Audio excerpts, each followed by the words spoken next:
The Mafia boss froze the moment he saw her on the dance floor. His maid, his peace, his weakness, dancing with another man. "This place is not for you," he growled, jealousy burning through every inch of him. But what he did next shocked everyone in the club, and even more when he discovered the stranger she was dancing with was her brother. The second Pietro Conti saw her, the music stopped making sense. He stood on the upper balcony of the nightclub, tall, broad, dressed in a black button-down and dark slacks, looking down at the packed dance floor. Neon lights flashed against his sharp jaw and cold expression, but nothing about him looked distracted. His attention was locked on one point, one person, Lily Parker, his maid, his routine, his quietness after long days, the woman he tried not to want, and she was dancing in the middle of a crowd as if she belonged to this world. Her black dress hugged her body in a way Pietro had never seen inside his penthouse. Her hair framed her face, her skin glowing under the lights. She laughed at something the man next to her said, and Pietro watched that man place a hand on her waist.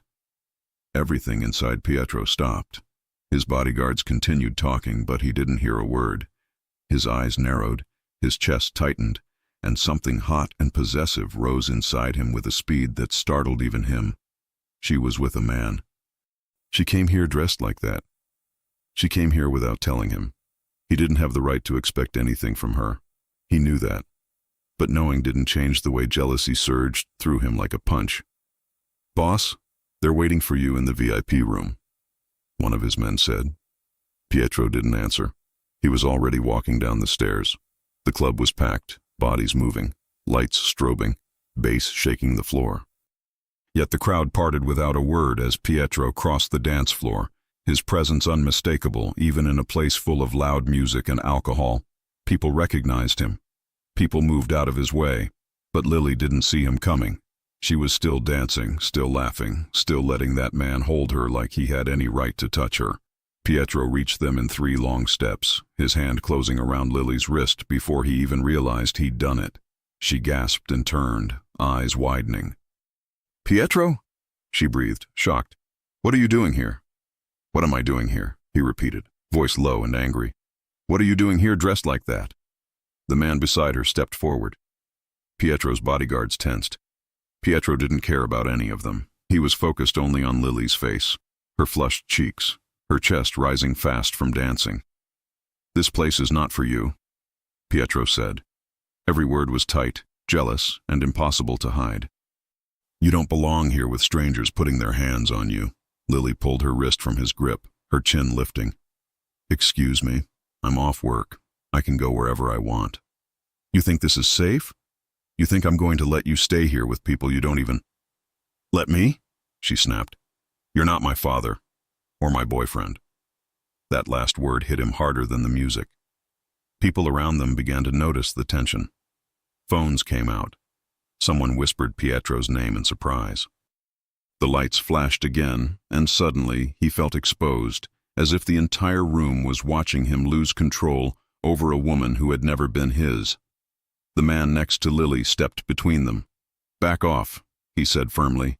Pietro's jaw clenched. "Don't touch her again." "Why? She's my—" Lily stepped forward fast. "He's my brother," she said loudly. The entire world froze. Pietro stared at the man, stared at Lily, looked at her again. "Your brother?" he repeated, his face losing all color. People who had been filming lowered their phones a little, now confused. Some laughed quietly. Pietro felt heat rise in his neck, humiliation, shock, jealousy mixing into something sharp and painful. Jake Parker, Lily's brother, looked Pietro up and down, unimpressed. "You really thought I was her boyfriend?" Jake asked. Pietro didn't answer. He couldn't. Lily crossed her arms. "You made a scene in front of everyone. Again." Pietro opened his mouth, but nothing came out. He felt the eyes on him, the whispers, the judgment. Pietro Conti never felt foolish in public. Never. But tonight he did, and the embarrassment burned hotter than his jealousy. "Lily," he tried, quieter now. "I didn't know. I thought—" You didn't ask, she said sharply. You just assumed, like always. Jake placed a hand on Lily's shoulder. Pietro didn't miss the protective way he did it. And Pietro, for the first time in years, felt completely out of place. Lily turned away from him. I'm going home, she said. I work in the morning. I don't want any drama at my job tomorrow. Lily. No, she cut him off. You don't get to act like this outside work. I deserve a life, Pietro, a normal one, with friends, with family, without you storming in like you own every part of it. The words hit harder than she intended. Pietro's throat tightened. His pride tried to speak, but nothing came. He watched her walk away with Jake, her dress catching the light, her hair swaying with each step. His bodyguards waited beside him. One of them leaned close and whispered, Boss, people filmed everything. Pietro closed his eyes for a second. Of course they had. Of course his worst moment would be all over the internet by morning. He took a slow breath, forcing his expression to return to something neutral, though his chest still felt tight. Find every video, Pietro said. Take them down. All of them. Yes, sir. He didn't look back toward the exit where Lily had disappeared, but the ache in his chest only grew. Pietro Conti, a man feared across the city, had just made a public fool of himself because of jealousy over his own maid, a woman who didn't owe him anything, who had every right to walk away from him forever.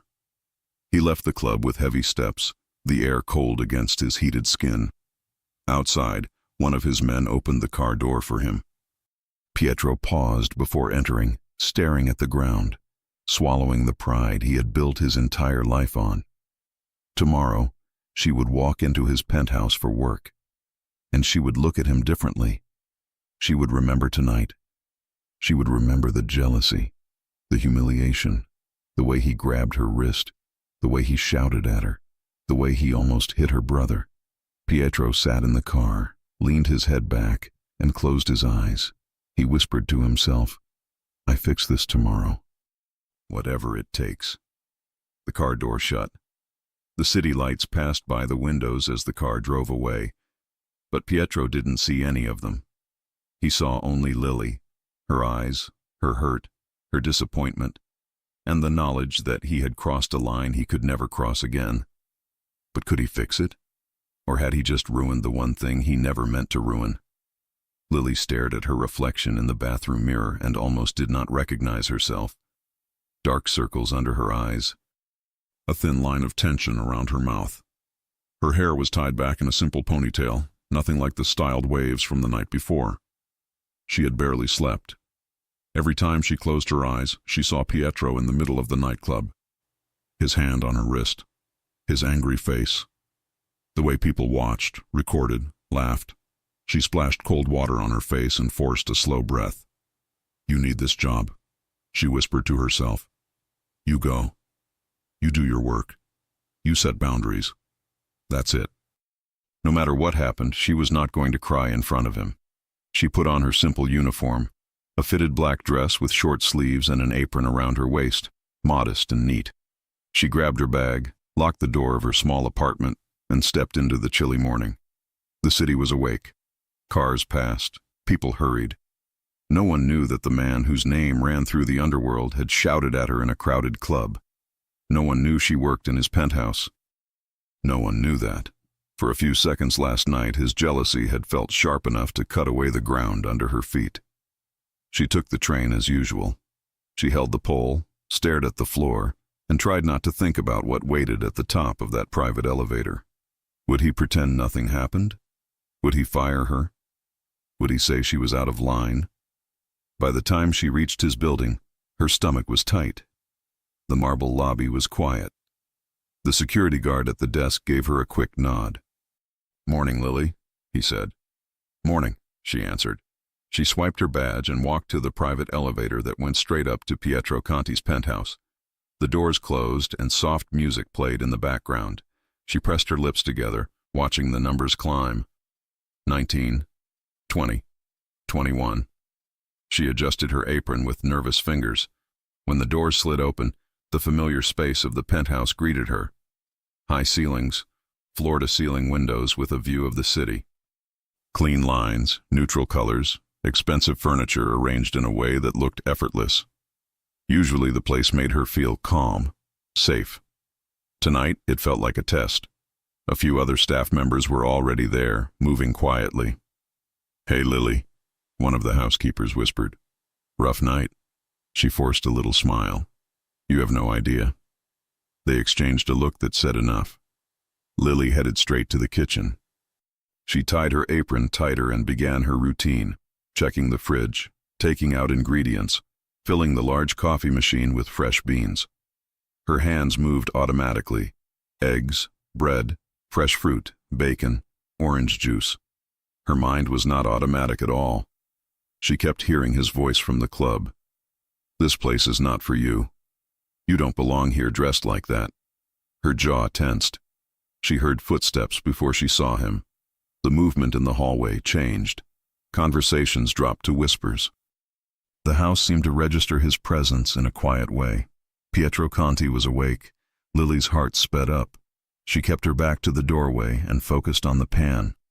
She would be professional. She would be calm.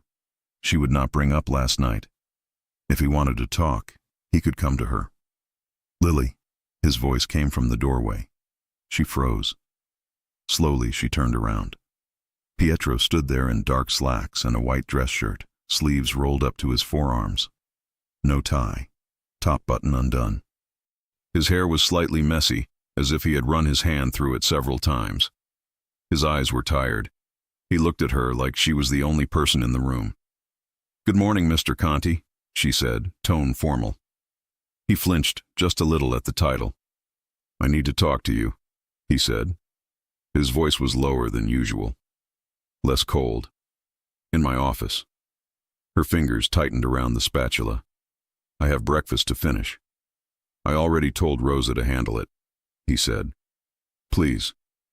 She didn't like that word coming from him. Please. It cut through her anger and touched something she wasn't ready to admit.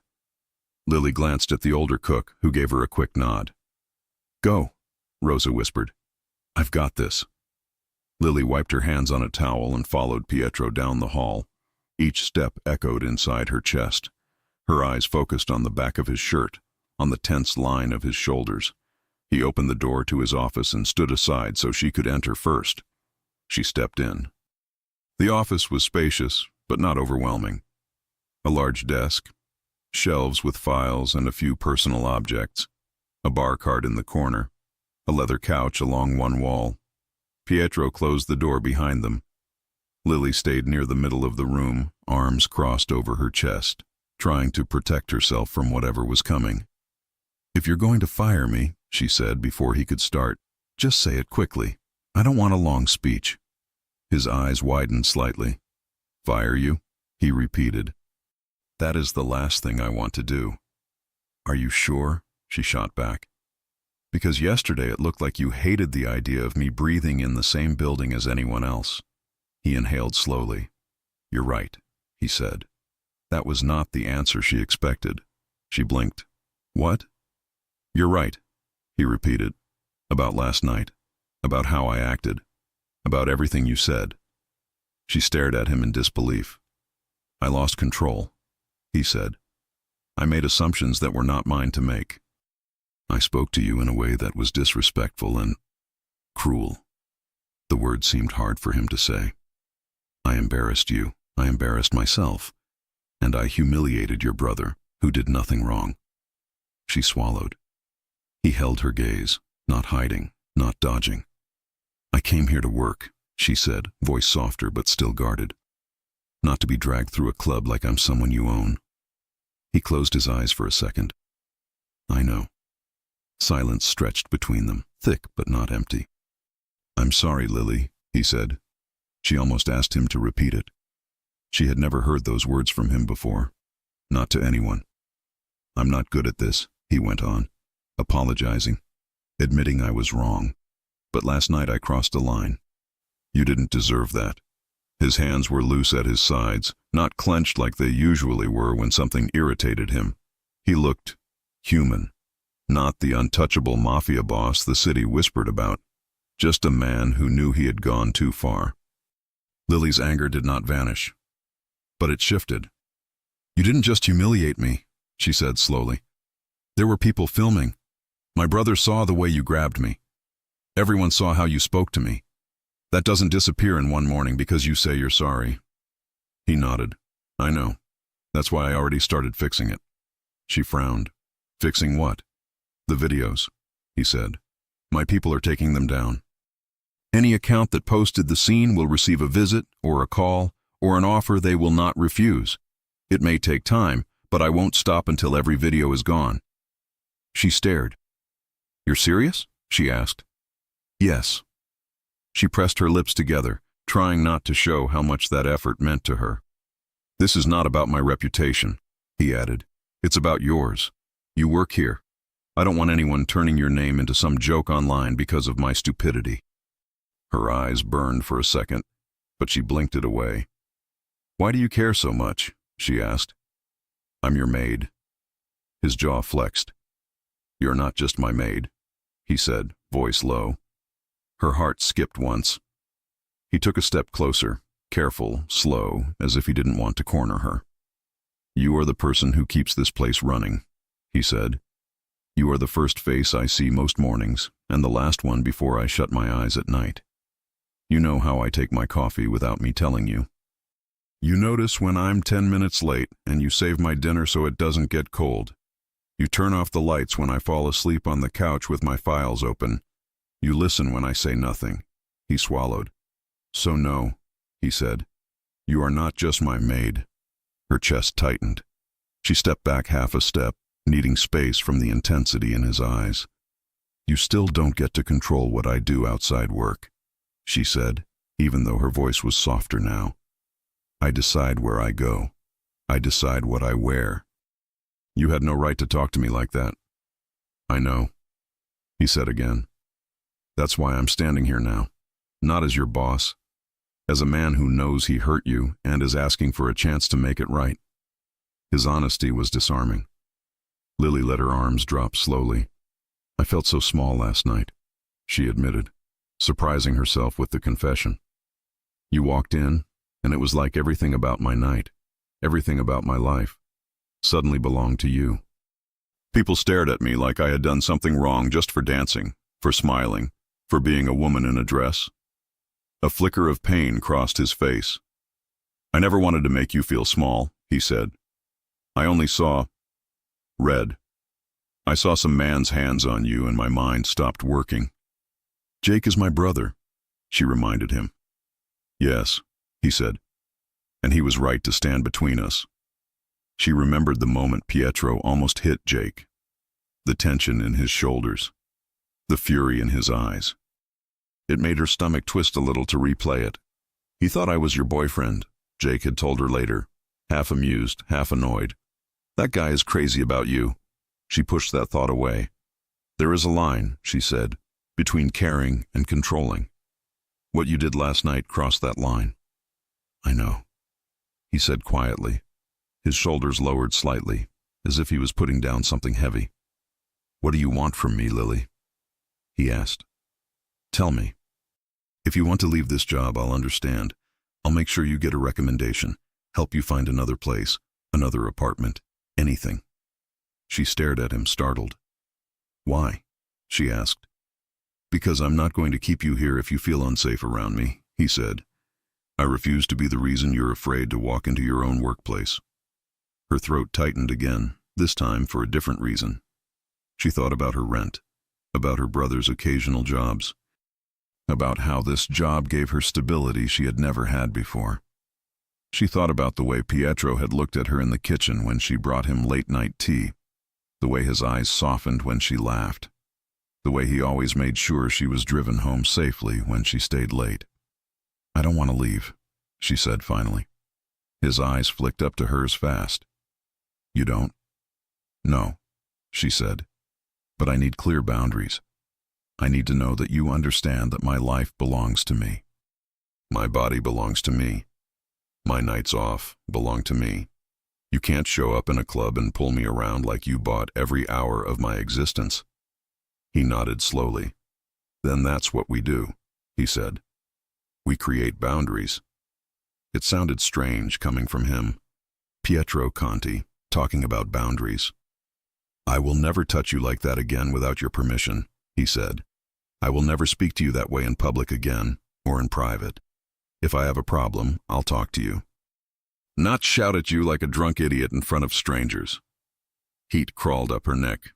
"You weren't drunk," she said. "You were jealous." His mouth tightened. "Yes," he admitted. "I was." The word hung in the air between them. "I had no right to feel like you owed me an explanation about who you were dancing with," he said. "But I felt it anyway. I saw you smiling at him and it hurt." Her chest warmed in an uncomfortable way. "You barely look at me some days," she said. "You walk past me like I'm part of the furniture, and then suddenly you act like you're mine," he finished, voice barely above a whisper. She swallowed. Her pulse pounded under her skin. "I am not yours," she said quietly. "Not unless I choose to be." Something shifted in his gaze.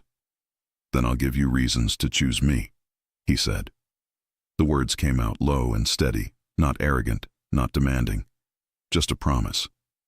Lily's breath caught. He took another step back from her, as if giving her physical space to match the boundaries she had just set. "That starts with this apology," he said, "and with actions that match it." "What actions?" she asked, wary but curious. "You'll see," he said, "starting today." Her brows drew together. "I'm not asking you to trust me right now," he added. "I know I lost that. I'm asking for the chance to earn it back." She looked at him for a long moment.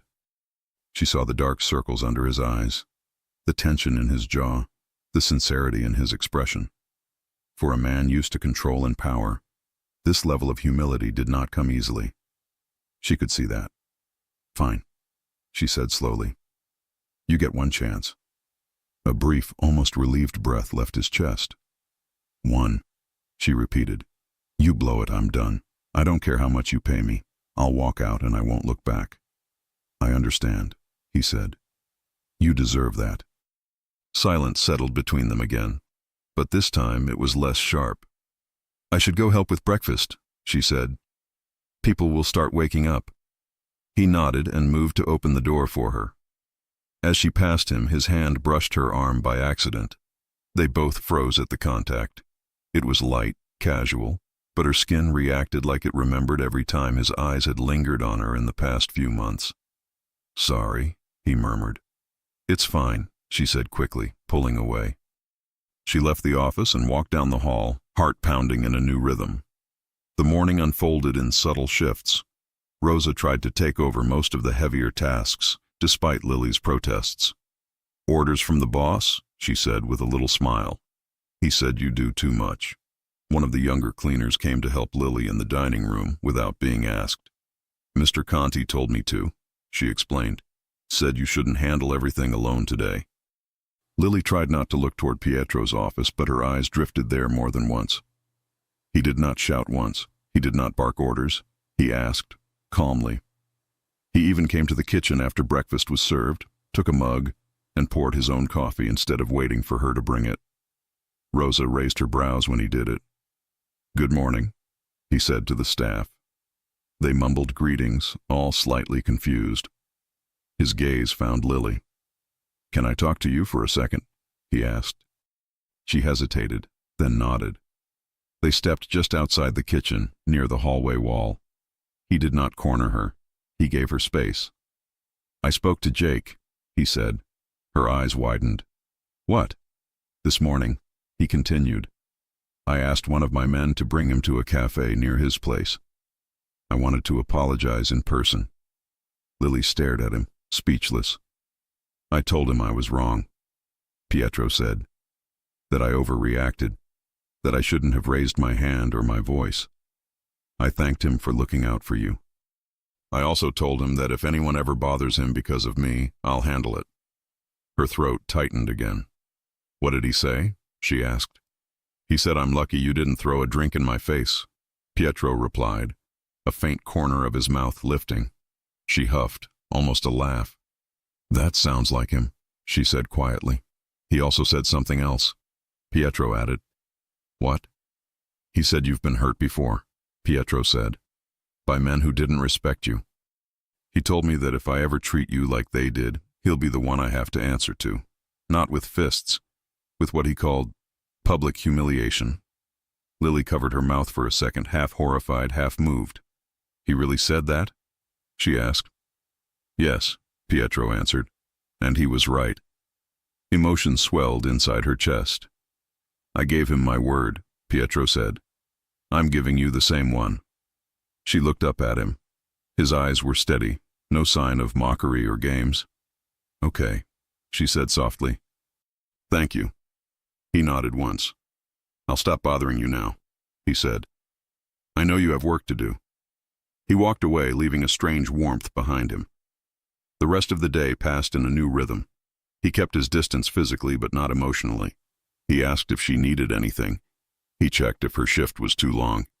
He told the driver to wait for her downstairs so she wouldn't have to take the train home late. When she tried to protest, he raised a hand. You said boundaries, he reminded her. You didn't say I couldn't make sure you get home safely. Her lips pressed together, but she accepted it. By night, her body was tired, but her mind was calmer. She showered in the small staff bathroom, pulled on a simple t-shirt and soft shorts, and walked down the quiet hallway toward the staff rooms. The penthouse was dark except for a few lamps. The city lights outside pressed against the windows. Most of the staff had already gone home. Only a couple of night guards remained near the entrance. Her room was at the end of the hallway. She reached for the doorknob and felt something under her fingers, a folded piece of paper. Her heart jumped. She took it, glancing down the hallway to see if anyone watched. No one did. She opened the note. Lily, I can't change last night, but I can change everything from today forward. You were right about me. I don't want to be that man again. I will prove it with what I do, not with what I say. If you ever feel I am crossing a line, tell me. I will listen. You deserve respect, safety, and the chance to live your life, even if that life pulls you away from mine one day. I hope it doesn't. Pietro. Her throat closed up. She read the note twice, then a third time. He hoped her life would not pull her away from his. She held the paper against her chest for a moment, breathing slowly, feeling a warmth spread through her body that had nothing to do with anger or humiliation. He had apologized. He had talked to her. He had talked to her brother. He was changing his behavior, and he was not hiding the truth. He cared. Lily folded the note carefully, as if it was something fragile, and placed it inside the drawer of the small nightstand by her bed. She turned off the lamp and lay down, staring at the ceiling.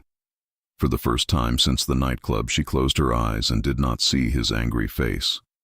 She saw him in his office with his guard down. She saw his hand shaking slightly when he talked about losing her trust. She saw his signature at the bottom of that note, narrow and strong. What if he meant every word? What if this was not just guilt? What if this was the beginning of something real? Her heart beat faster with a new kind of fear, a softer one, because if he kept his promise, she had no idea how long she would be able to resist him. And if she let herself fall, would his world ever truly be safe for her? She turned to her side and closed her eyes, holding the image of his face in the doorway of the kitchen, eyes tired, voice low, saying, "You are not just my maid." Sleep came easier than she expected. In the morning, the real test would begin. Would the Mafia boss keep acting like a man who wanted to deserve her? Lily woke up before her alarm. For the first time in weeks, her mind wasn't heavy. The note under her pillow had done something she didn't expect. It softened the sharpness of her memories from the club. It didn't erase them, nothing could. But it changed the way they sat inside her. She brushed her hair, tied it back, dressed in her uniform, and left her small apartment feeling strangely nervous. Not anxious, not fearful, just aware. Aware that today might feel different.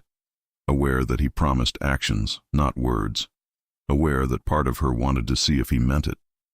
The elevator doors opened to the penthouse floor, and she stepped out into a quiet morning. Sunlight poured through the windows. The sky was clear. The usual comfort returned, the smell of coffee brewing, the soft hum of staff preparing breakfast. but something was missing. Pietro wasn't in the kitchen. He was always in the kitchen early, drinking his first coffee of the day, going through files, pretending not to watch her as she moved around preparing things. Today, the counter was empty. "Morning, sweetheart," Rosa said with a little smile. "He's in his office." Lily froze mid-step. "He asked if you were here yet," Rosa added. "Twice." Lily's heart flipped. She tried to look unaffected. "He's probably just checking the schedule." Rosa chuckled. "Sure." Lily grabbed a tray and continued her routine, pretending not to listen for footsteps. But she heard them, slow, measured, unmistakable. Pietro appeared in the kitchen doorway. He wasn't dressed in his usual suit yet. Instead, he wore dark jeans and a gray sweater that made him look younger, almost relaxed. His hair was a little messy, like he had gotten out of the shower and towel-dried it in a rush. His eyes scanned the room and stopped on her immediately. "Good morning," he said.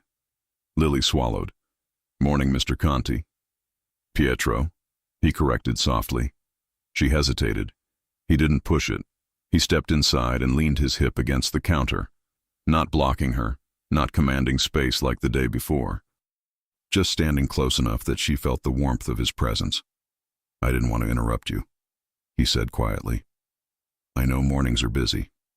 Lily blinked. This was new. "It's fine," she said. "Do you need something?" "Just coffee," he said. "But I'll make it myself." He reached for the mug, poured the coffee, and added sugar exactly how she usually prepared it for him. The staff pretended not to stare, but everyone noticed. Pietro Conti making his own coffee was a historic moment. He sipped it, then nodded toward the hallway. "Can we talk later?"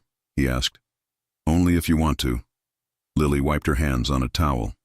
"About what?" "About how your day is planned, and other things." Her stomach fluttered. "Sure," she said. He nodded once, a small, almost shy movement, then left the kitchen. Rosa walked up behind Lily, whispering, "My God, he is trying." Lily glared. "Rosa." "What? It's cute." She ignored the comment, mostly because she agreed. The first half of the morning passed smoothly. By noon, Lily had organized the pantry, washed the fruit, cleaned the dining table, and replaced the fresh flowers in the living room. She didn't see Pietro again until she finished placing fresh towels in the guest bathroom. When she stepped out, he was waiting in the hallway. Not hovering, not blocking her path, just waiting. "Do you have a minute?" he asked. "I do," she said. He motioned toward the private lounge near his office. She followed him, feeling her heart beat a little faster with each step. He opened the door and let her enter first. The room was cozy, a small couch, bookshelves, soft lighting. He took a seat in the chair across from her, leaving space between them. "Thank you for yesterday," he began, "for not walking out." "I came because of the job," she said honestly. "But I stayed because of what you said." His expression softened. "I meant every word." Lily looked down at her hands for a moment. "So, what now?" He leaned forward slightly. "Now I prove that I can treat you with the respect you deserve," he said. "Not just today, every day." She inhaled slowly. "Okay." He nodded. "Tell me what you need from me. Be honest. Even if it's something I won't want to hear." Lily thought for a moment. "I need you to talk to me like I matter," she said. "Not like I'm just someone who cleans your house." "You matter," he said immediately. She felt that in her stomach. "I also need you to stop assuming things about my life," she added. "If something bothers you, ask. Don't explode." "I can do that," he said. "And if you're jealous," she said, trying to keep her voice steady, "don't turn it into a scene." He looked down, embarrassed. "I won't." "Good," she said. Silence settled, warm and awkward and sincere. "Can I say something now?" he asked. She nodded. "I want to know you," he said. "Not just your schedule, not just your work. You." Her breath caught. "I know your favorite tea because you make it here sometimes," he continued. "But I don't know your favorite food, or your favorite show, or what you do when you're tired or sad. I don't know what music you like, even though you danced last night like you knew every song." Her cheeks heated. He had watched her. Of course he had. She shifted in her seat. "Why do you want to know all that?" His eyes held hers with quiet honesty. "Because I care about you," he said. Her pulse skipped. She looked away for a second, unsure of how to handle something so direct. "What about you?" she asked, turning back to him. "What do you do when you're tired or sad?" He exhaled. "I work. I go to the gym. I pretend nothing's wrong." He paused. "It never helps." She stared at him, surprised. "Have you ever told that to anyone?" "No." The room felt smaller suddenly. Closer. Warmer.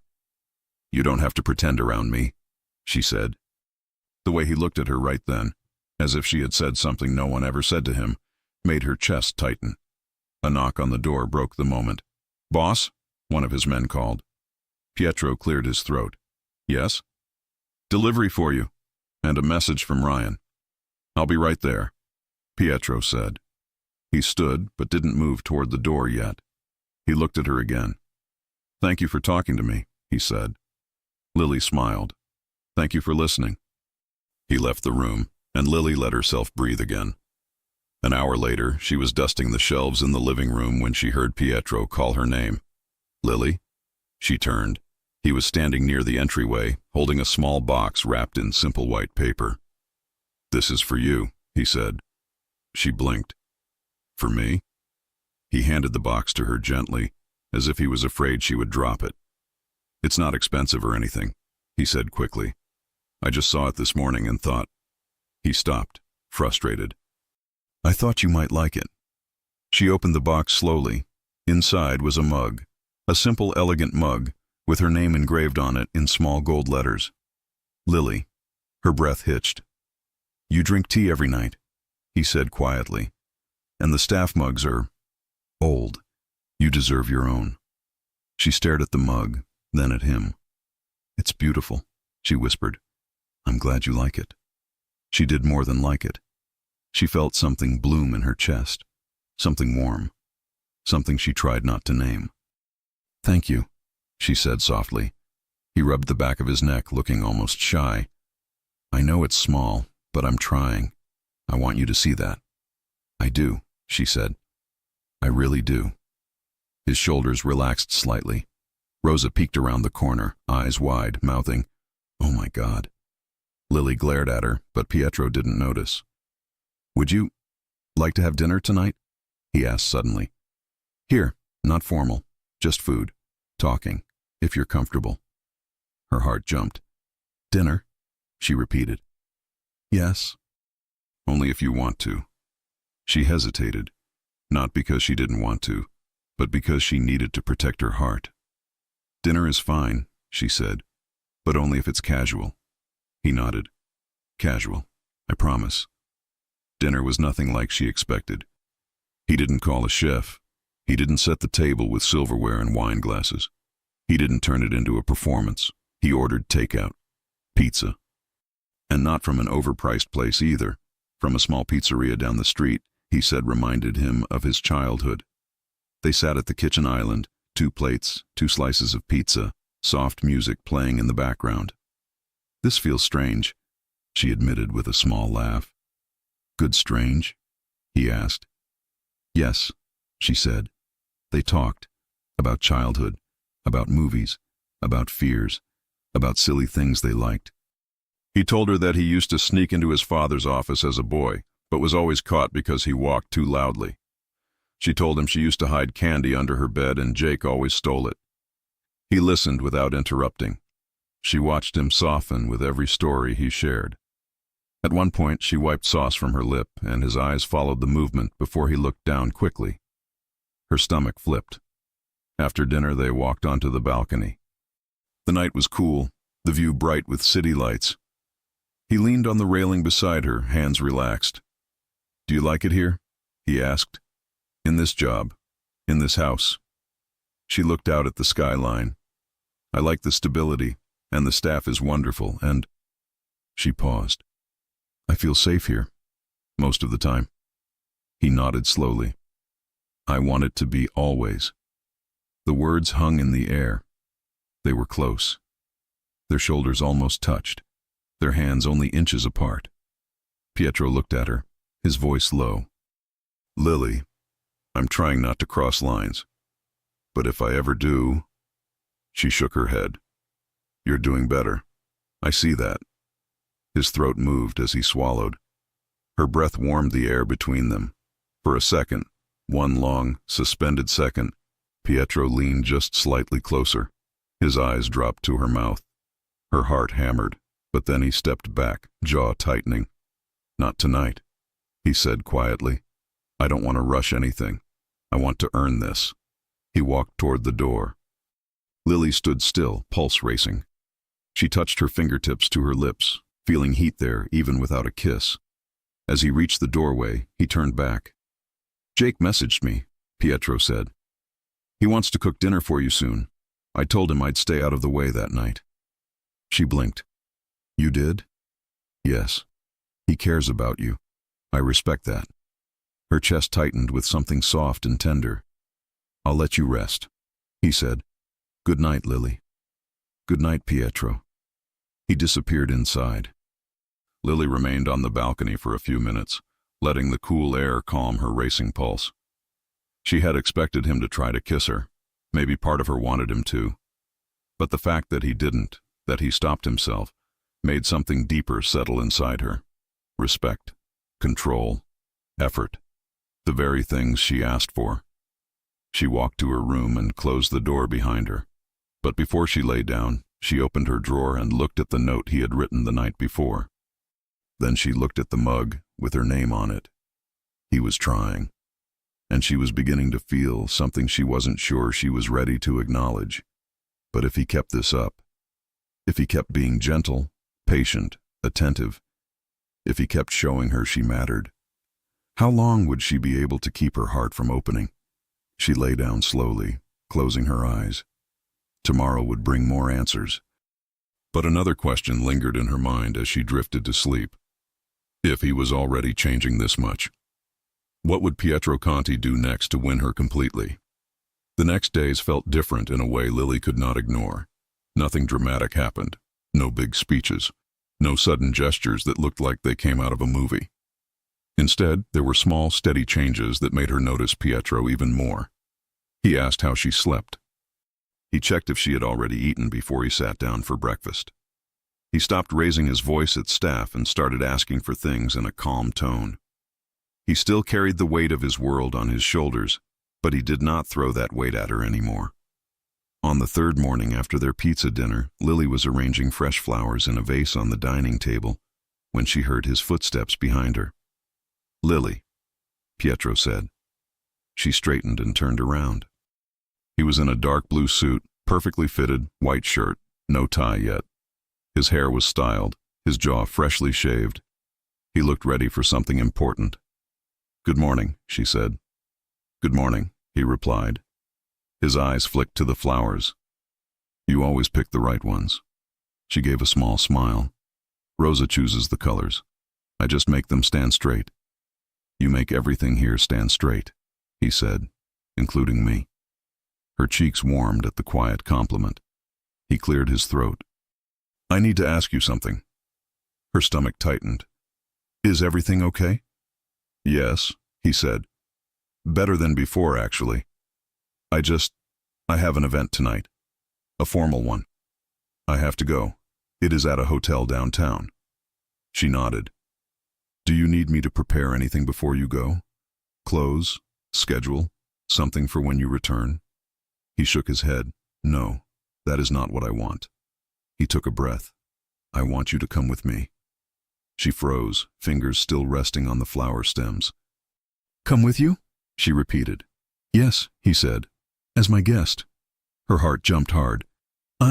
Pietro, I work for you, she said. Events like that are not for staff. People will talk. People always talk, he said simply. I am not asking them. I am asking you. Do you want to come? She looked at him, trying to read his expression. He looked serious, but there was a hint of something nervous in his eyes. That was new. "What kind of event is it?" she asked. "A charity gala," he said. "Officially. In reality, it is a place where people with money and influence smile at each other and make deals about things that affect the city." He paused. "Some of those people are part of my world. Some are not. I want them to see you beside me." "Why?" she asked softly. "Because you are important to me," he said, "and because I am tired of pretending I walk through life alone." Her chest felt tight in a good way. "You do not have to answer now," he added quickly. "Think about it. If you feel uncomfortable, you can say no. I will not be angry. I will understand." She stared at him for a long second. "What would I even wear?" she asked. Relief touched his eyes. "I already thought about that," he said. "There is a dress in the guest room closet. One of my contacts delivered it this morning. If you hate it, we can find another solution." She almost laughed. "You bought a dress before asking me?"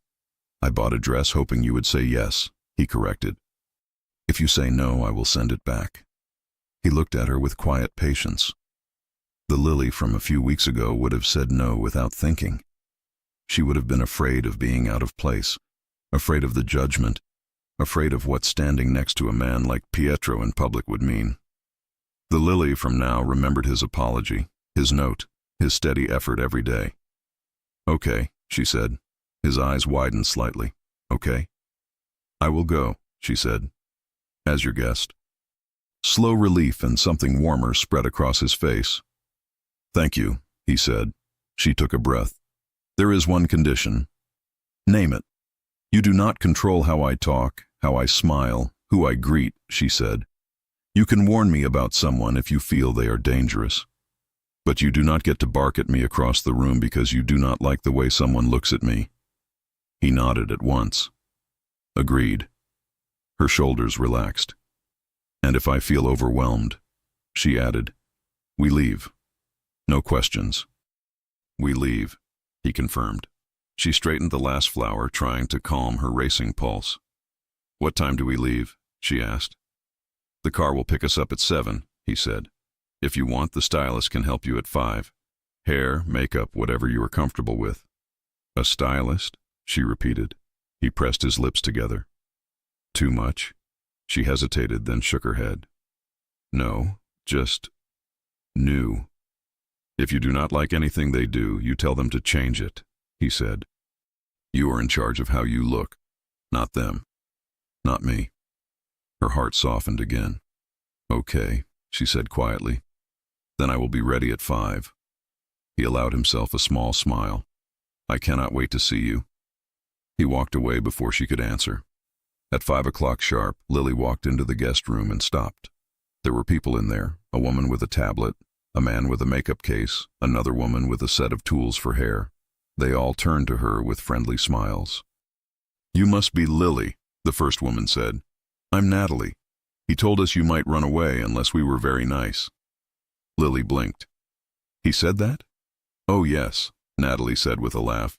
"And he also said that if we make you uncomfortable, we never work here again, so you are safe." That made Lily relax a little. They sat her down in front of a mirror. Natalie asked what Lily liked. "Nothing heavy," Lily said. "I do not want thick makeup. I still want to look like myself. Soft skin, light eyes, a little mascara, soft lipstick." "Got it," Natalie said. "And your hair?" Lily looked at her reflection. "Simple waves, maybe, nothing huge." "We can do that," the hairstylist said. For the next hour, hands moved around her, brushes touched her skin, fingers slid through her hair, curling and smoothing. The feeling was strange and a little luxurious. She was not used to being the center of attention this way. Usually, she was the one in the background, invisible. Useful. Today, she was the one being prepared. When they finished, Natalie stepped back. "Ready to see?" she asked. Lily looked at herself in the mirror, and her chest tightened. Her skin looked smooth and fresh. Her eyes looked a little bigger with the soft makeup. Her lips had a natural pink tone. Her hair fell in loose, shiny waves around her shoulders, framing her face. "You look beautiful," Natalie said. Lily swallowed. Thank you. Time for the dress, the hairstylist said, pointing to the closet. Lily stood and opened the door. The dress hung alone on the rail. A deep emerald green gown, simple but elegant. The fabric fell in a clean line with thin straps and a modest neckline that still showed her collarbones. The waist was fitted, the skirt flowed down in a way that would move nicely when she walked. She ran her fingers over the fabric. "He picked this?" she asked. "Yes," Natalie said.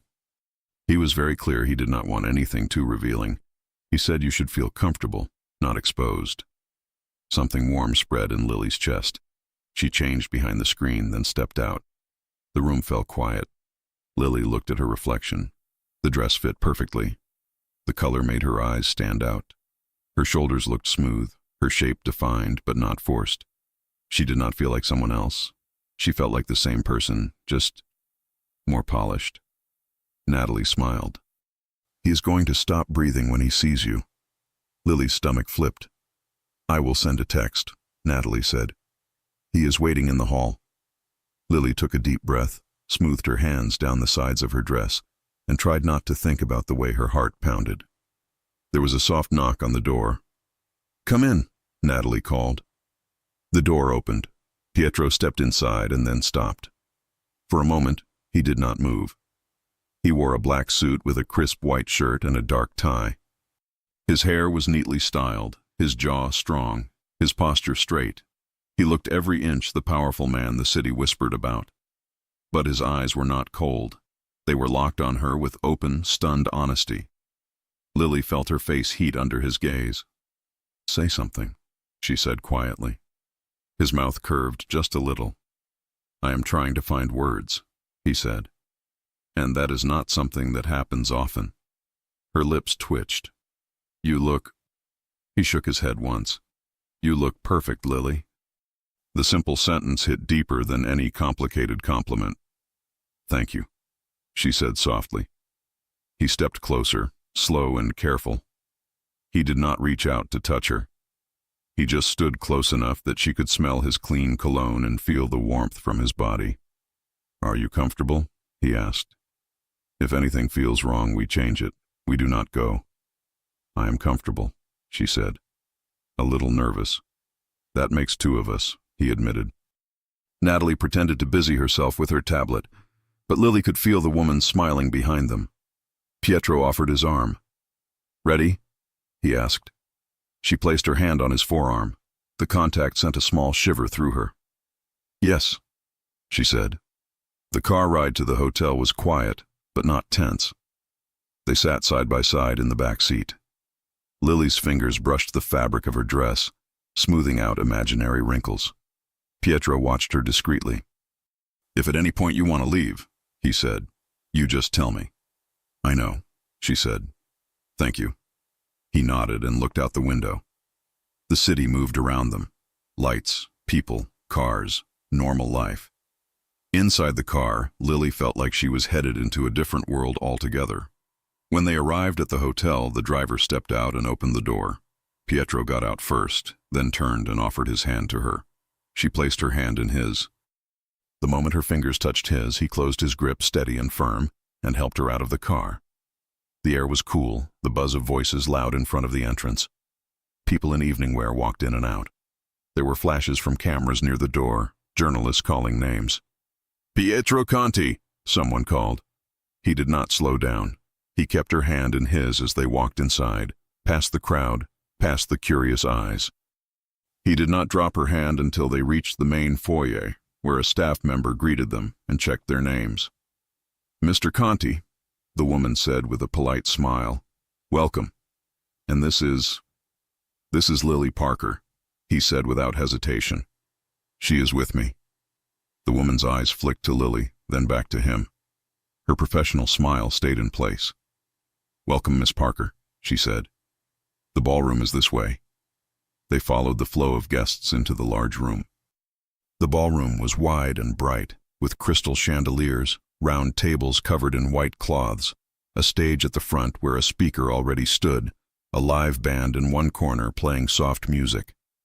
The smell of perfume, food, and wine mixed in the air, Lily's heart beat fast, but Pietro's hand at the small of her back steadied her. "Do you feel okay?" he asked, bending his head closer to her ear so she could hear him. "Yes," she said.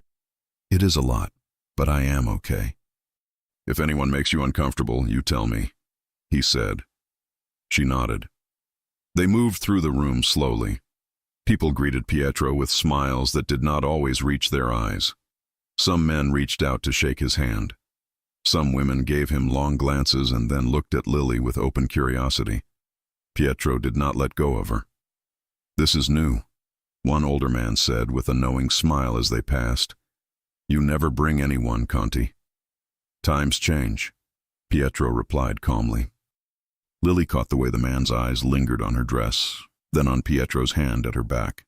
She straightened, meeting his gaze without lowering her head. Pietro noticed and seemed pleased. They reached a small table near the edge of the room. "We can stay here," he said. "We do not need to sit at the front." "Are you sure?" she asked.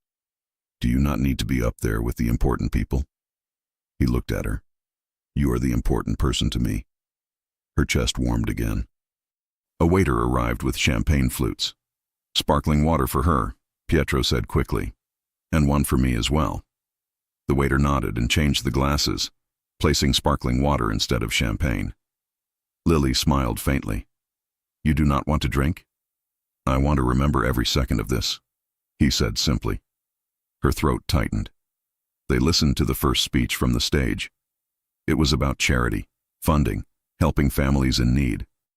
The cause was real, even if some of the people here clearly treated it like a backdrop for their own power games. After a while, Pietro leaned toward her. "Do you want to walk around?" he asked. "Sure," she said.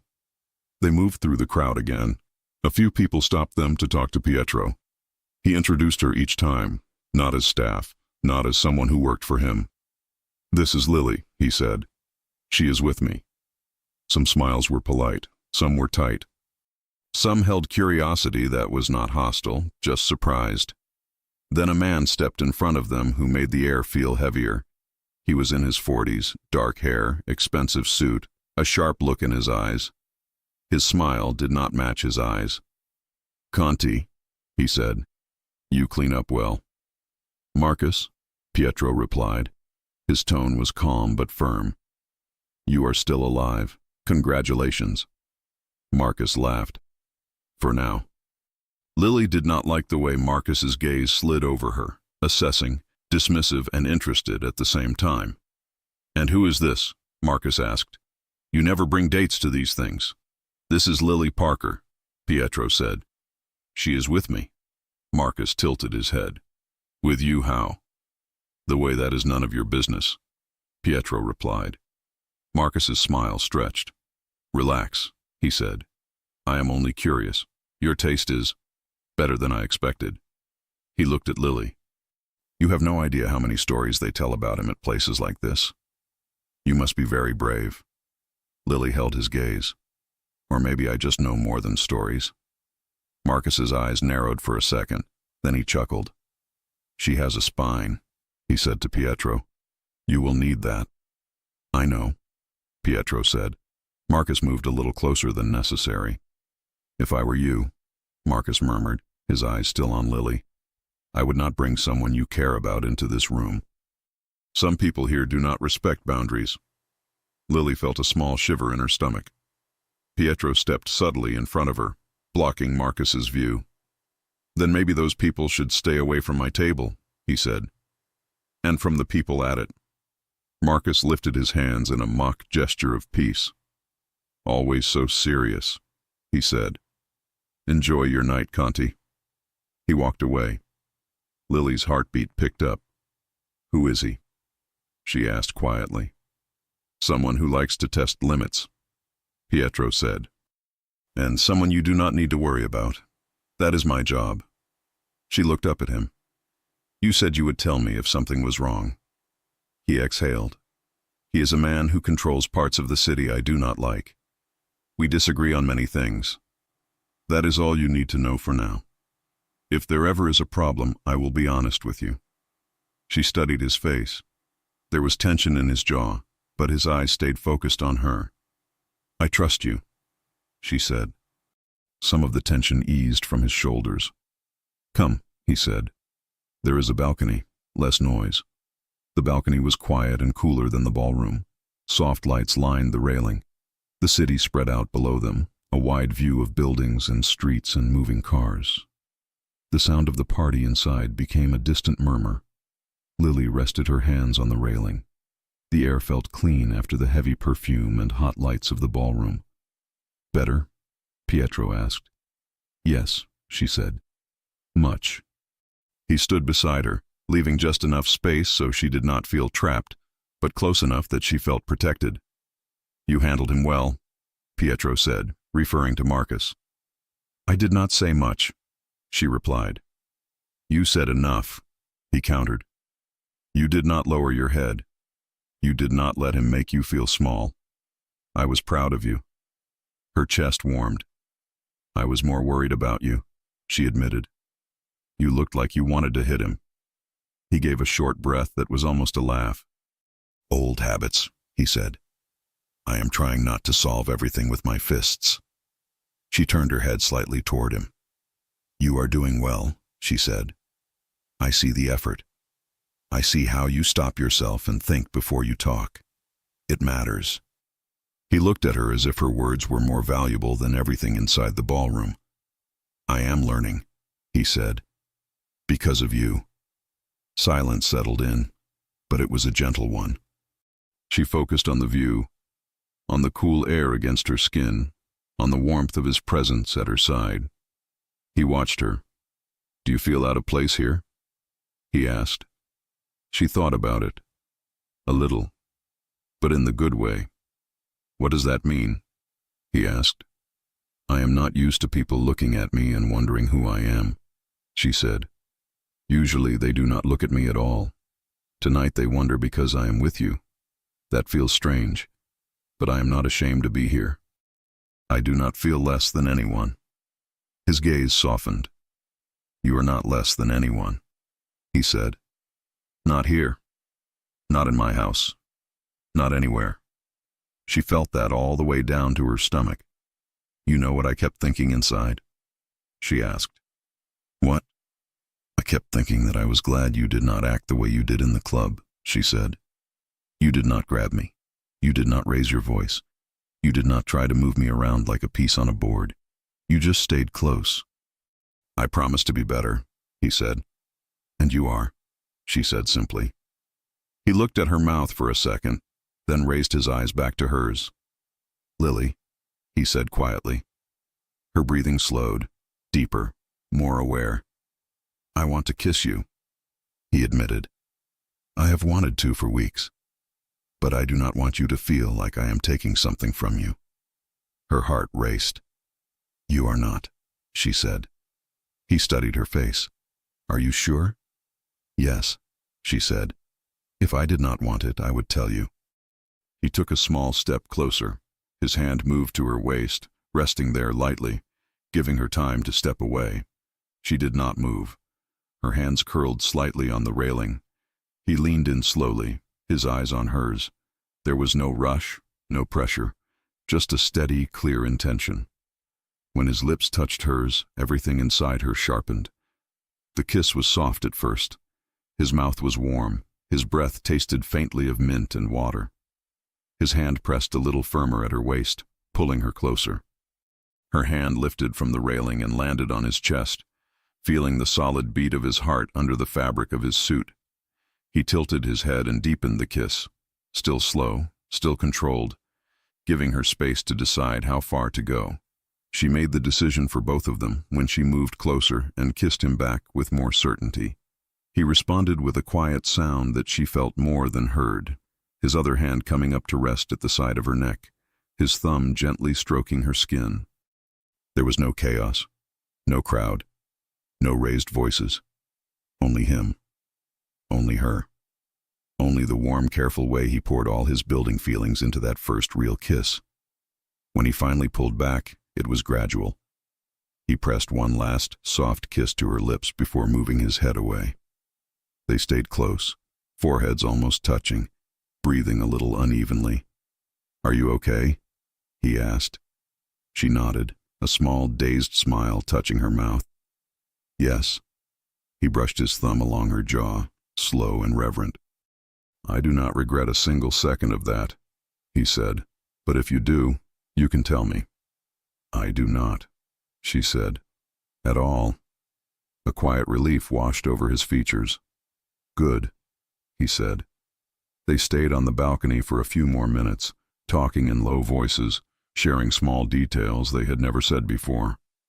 It felt private, almost safe, even knowing that on the other side of the doors was a room full of people who would never understand what this meant to them. Finally, Pietro checked his watch. "We should go back inside for a bit," he said. "Then we can leave early if you want." "I would like that," she said. They walked back into the ballroom. This time, Lily felt different. She did not feel like a guest who snuck in. She felt like a woman standing beside a man who had just shown her a part of his heart. People still stared. Some of them raised eyebrows. Some looked surprised. Lily did not care. Pietro stayed close, his hand resting at her back, his body language clear. "She is with me. Respect her." They stayed another hour, just enough to avoid talk. Then Pietro leaned toward her. "Ready to go?" he asked. "Yes." They said quick goodbyes, moved past the press, and stepped into the cool night again. The car door closed behind them, sealing them inside a smaller, quieter space. Lily leaned back against the seat. Pietro watched her, his eyes soft. "Thank you for coming with me," he said. "Tonight was easier because you were there." "Easier?" she asked. That room felt like pressure. He gave a small huff. "That kind of pressure is normal for me. The kind I am not used to is the feeling I had tonight of wanting to protect someone more than myself." Her chest warmed. "You did protect me," she said. "You stayed close. You did not let Marcus get to me." His expression turned serious at the name. "When he stepped too close, I wanted to do more than talk," he admitted. "But I remembered what you said, so I kept my hands to myself." She smiled a little. "I noticed that too." They fell into a comfortable silence after that. When the car pulled into the building's private garage, Pietro's phone vibrated. He frowned and pulled it out. A message. His eyes darkened as he opened it. Lily saw his body change. His jaw tightened, his shoulders stiffened, the muscles in his hand flexed around the phone. "What is it?" she asked. "Nothing you need to worry about," he said automatically. She narrowed her eyes. "You promised to be honest." He exhaled slowly and turned the screen slightly away from her. It was a photo. She could still see enough. It was of the building, the entrance, and her. She was in a simple coat, holding her bag, walking out the door earlier that evening. The angle showed that the picture was taken from a distance, probably from a car across the street. Under the image, a short message. "Nice choice, Conti. Be careful where you take her." Lily's stomach dropped. "They know who I am," she said quietly. "Yes," Pietro said. His voice was low but steady. "They do." Fear rose in her chest, but it mixed with something else when she looked at him. The cold, focused expression on his face was not the same as the jealous rage from the nightclub. This was different. This was the controlled, dangerous side of him that the city feared. He put the phone away. "I am going to handle this," he said. "But from now on, we do not pretend this risk does not exist." She swallowed hard. "What does that mean for me?" "It means you are under my protection now," he said. "Not as an employee, as someone I care about." Her pulse pounded. "Can your protection really stop people like that?" she asked. His eyes met hers, dark and determined. "If they try anything," he said, "they will regret it more than anything they have done in their lives." The words were calm, firm, final. The car door opened. He stepped out and turned to her, offering his hand again. She took it. As she stood in the garage, the weight of what had just changed settled on her. She was not just the maid who worked in the penthouse anymore. She was the woman who walked beside a Mafia boss in public. She was the woman someone had decided to watch, And she was the woman Pietro Conti had just silently promised to protect at any cost. The question that lingered as they walked toward the elevator together was simple and heavy. How far would his world go to test that promise? And how far would he go to keep it? Lily barely slept after the gala. She kept replaying the balcony kiss, the way Pietro's hands felt on her waist, the way his voice softened every time he spoke to her. And then the photo, the shadowy reminder that someone out there knew who she was. By morning, she felt a mixture of warmth and unease twisting inside her. When she reached the penthouse floor, 2 new guards stood near the private elevator. They nodded at her with professional seriousness. "Good morning, Miss Parker," one of them said. She blinked. "Miss Parker?" "Yes," he said. "Mr. Conti's instructions." She stepped out of the elevator slowly, taking in the small but noticeable differences. More staff moving around, new faces she had never seen. A higher level of alertness in the air. Then she saw him. Pietro walked out of his office wearing dark slacks and a fitted navy sweater. No jacket, no tie. Hair slightly messy, like he'd been running his hand through it repeatedly. His eyes softened the moment he saw her. "Lily," he said, relief in his tone. "Come here." She walked toward him, heart beating faster than she wanted. He didn't touch her, not in front of everyone. But the way he looked at her felt like an intimate gesture on its own. "Did you sleep?" he asked. "A little," she admitted. "You?" "Barely," he said. "But I'm fine." She studied him. He did look tired, but not defeated, more like someone who had been planning, thinking, preparing. "What happens now?" she asked quietly. "Now," he said, "I make sure you are safe, and I do it without locking you inside the house like a prisoner." Her chest warmed. He motioned for her to follow him to the kitchen. He poured his own coffee again, she noticed, but made a second mug for her, placing it gently in front of her. "You don't have to do that," she said. "I want to," he answered. The simplicity of the words sent a small shiver through her. She took a sip, and he leaned against the counter, crossing his arms. "I need to ask you something," he said, "and I want you to be honest." "Okay." "Do you want to keep working here?" he asked. "In this house? In this world?" She blinked. "Do you want me to quit?" "No," he said quickly. "That's the problem. I want you here. But I need to know if this is still what you want." She set the mug down. "I want to stay," she said. "But you need to understand something too. I'm not here because I feel trapped. I'm here because I want to be." He nodded slowly. "And," she added, "I don't want to live my life in fear. If your world is going to affect me, I need you to help me face it, not hide from it." His jaw softened. "I will," he said, "every step of the way." She exhaled, a little calmer. "And Lily," he added, voice lower, "I don't want you staying here just because you feel something for me." Her breath caught. "What are you saying?" she asked quietly. He pushed off the counter and moved a little closer, not crowding, just stepping into her space gently. "I want you to stay," he said, "because you choose me. Not because you think you should. Not because of one kiss. Not because of last night. You choose. I don't want anything from you you're not ready to give." Her heart skipped. "I don't feel pressured," she whispered. He breathed out, almost relieved. "Good." Silence settled for a moment, warm and full of something growing between them. Then Rosa walked in and froze mid-step, eyes jumping between them. "Oh, sorry," she said quickly. "I'll go check the fridge." Lily covered a smile. Pietro exhaled through his nose, amused. The day continued quietly, too quietly.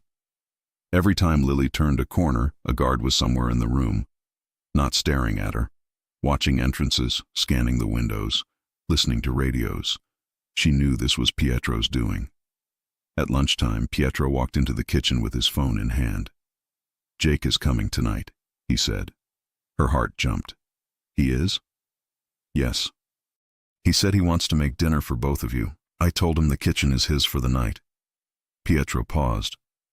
"And I told him I won't be here." Her head snapped up. Why not? Pietro shrugged one shoulder. He said he wanted time alone with you. To talk. To make sure you're okay. I respect that. Her chest softened. That's considerate, she said. Pietro met her eyes. He cares about you. I would be an idiot not to listen to him. She gave a small smile. Thank you. He nodded, but she saw something in his expression. Tension, a pinch of jealousy he was trying to hide. You don't like the idea, she whispered. I don't like being away from you right now, he admitted quietly. But that's my problem, not yours. Her pulse raced. Pietro. He looked down, then up again. Lily, he said softly, I trust you, and I trust your brother. So tonight I will be out of the house doing what needs to be done, and you will have dinner with him. That's how this works. I don't get to isolate you just because I'm jealous. She swallowed. He was trying so hard. It made her chest ache in the best way. Before she could answer, he stepped back. But before I go, he said, I need to show you something. He pulled out a small keyring. Not for doors, but for electronic access cards. This is an emergency badge, he said. It gives you access to the safe room in the penthouse. If anything happens, even if you think it's a false alarm, you go there. Her stomach tightened. Is it that serious? She asked. For me, he said, you are that serious. Her breath caught. He handed her the badge. She held it, feeling its weight. You really think something could happen? She asked. I think it's better to be careful, he said, and I think you deserve to feel prepared. She nodded and slipped the badge into her apron pocket. He watched her quietly, then took a step closer. Lily, he said, I don't want to scare you. I'm not scared, she whispered. I'm just processing. His eyes softened. If you ever feel unsafe, he said, I will come to you, no matter where I am. Her pulse fluttered. I know, she said softly. I believe you. He exhaled, relief loosening his shoulders. Jake arrived at 6. Lily opened the door before the guards could, and Jake wrapped her in a huge hug. You look less stressed, he said, pulling back. That's good. She smiled. I am less stressed. Jake looked over her head right as Pietro appeared in the hall. The two men nodded at each other. Jake, Pietro said calmly. Conti, Jake replied. Thanks for letting me cook. Thank you for being here, Pietro said. She needs family. Lily felt her eyes warm. Jake crossed his arms. We'll talk later, you and I. Pietro nodded once. I expected that. They weren't friends, but there was respect, and that was enough. Pietro turned to Lily. I'll be back late, he said. If you need anything, call. She looked up at him, trying to keep her voice steady. Be careful. His eyes softened. I will. He was about to turn away but paused, just long enough to gently touch her elbow, a silent promise before he left. She felt the warmth long after the door closed behind him. Dinner with Jake was full of laughter. He chopped vegetables too loud, dropped a spoon twice, and almost burned the garlic. You nervous? Lily teased. Shut up, he muttered. Your boss scares me. He isn't my boss right now, she said. We're something else. Jake stopped cutting. Something else? He repeated. Are you two? Lily bit her bottom lip. It's complicated. Jake stared at her, then sighed. Do you like him? He asked. She hesitated. Yes, she admitted. More than I should. Jake set the knife down. He better deserve you, he said. Because if he breaks your heart, I'm punching him. She laughed, a little teary. Please don't. Then he better behave. He served them pasta, simple and imperfect but comforting. They talked about childhood, memories, his new job applications, and how different her life was in this penthouse. Then Jake leaned back. So you kissed him, he said. Lily choked. Jake. What? Big sister moment. I need details. She covered her face, laughing. I'm not telling you details. He rolled his eyes. Fine. But if he hurts you, he won't, she said softly. Jake saw something in her expression that made him stop talking. "You love him," he said quietly. She froze. "I don't know yet," she whispered. "But I care about him. A lot." Jake nodded, understanding. "Then I hope he earns it." Jake left a little before 10, hugging her again and promising to visit soon. When the door closed, Lily turned and froze. Pietro was there. He stood near the hallway, jacket off, sleeves rolled up, eyes tired but soft when they landed on her. He had just returned. Her pulse jumped. "You're back," she said quietly. "Yes," he said. 10 minutes ago." He walked toward her slowly. "Is everything okay?" she asked. "It is now," he said. She swallowed. "What did Jake say?" Pietro asked. "A lot," she replied with a small smile. "Do I need to worry?" "No," she said. "He wants you to treat me well. That's all." Pietro exhaled. "I will." They stood facing each other for a moment. Then Pietro stepped closer and gently brushed a hair behind her ear. "Did you miss me?" he asked quietly. Her breath caught. She could lie. But the truth slipped out before she could stop it. "Yes." His eyes darkened with something warm and intense. He cupped her cheek with one hand, slow and careful. "Good," he whispered, "because I missed you too." Her pulse raced. "Lily," he said softly, "can I kiss you?" She nodded once, breath shaky. "Yes." He didn't rush. He leaned in slowly, letting her feel every inch of closeness before his lips touched hers. The kiss was deeper than the one on the balcony. Slow, warm, full of emotion that had been building with each day he tried to be better. His thumb stroked her cheek as his other hand slid around her waist, pulling her closer. She wrapped her arms around his neck, feeling his body relax against hers. He kissed her like he was memorizing her, like he wanted to learn every way her lips moved against his. There was no fear, no hesitation, no shadows of the past few days. Only him, only her, only the quiet, growing certainty between them. When he finally pulled back, he rested his forehead against hers. "Lily," he whispered, breath warm on her lips, "I'm falling for you." Her heart squeezed. "Pietro," she whispered back, "I think I'm falling too." His eyes closed for a second, like he needed the moment to steady himself. Then he looked at her, voice low and full of promise. "No matter what happens next," he said, "I'm not letting anything touch you. Not fear, not danger, not anyone." Before she could answer, his phone buzzed in his pocket. He tensed. She pulled back slightly. "What is it?" He checked the screen, and his expression changed. Focused, sharp, protective. "It's about the photo," he said. They moved again. Her stomach tightened. He put the phone away and lifted her chin gently. "Go change into something comfortable," he said softly. "We're talking about this upstairs." Her heartbeat climbed. "What are we talking about?" she asked.